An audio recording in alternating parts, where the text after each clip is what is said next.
tadio manomboka an'io a rehefa koa akakarony kio.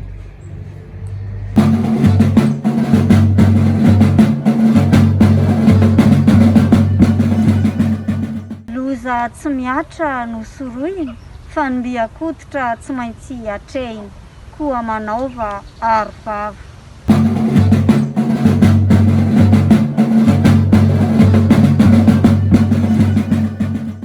Zay reto arovo ny tenanao arovo manodidina anao arovo mipiray-tanindrazana aminao mampiasa arovava fa tsy misy mongany arety.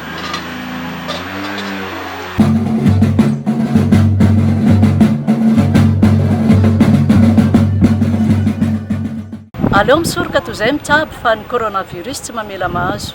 Manasa tanana, mitafy fiarovana, mihevoka kely ankoatra ny fiboahana.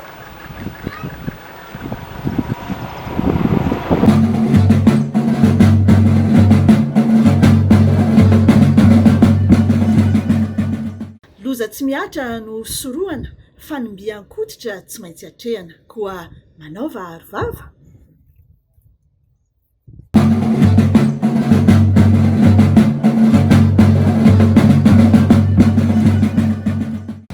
Ary dia mirary fo atsika mpikambana rehetra engany mba tsy hisy ny voany hoe coronavirus.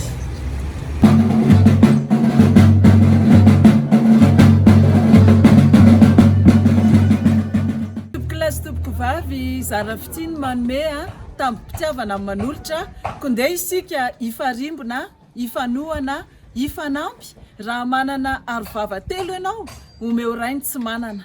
Makasitraka tompoko.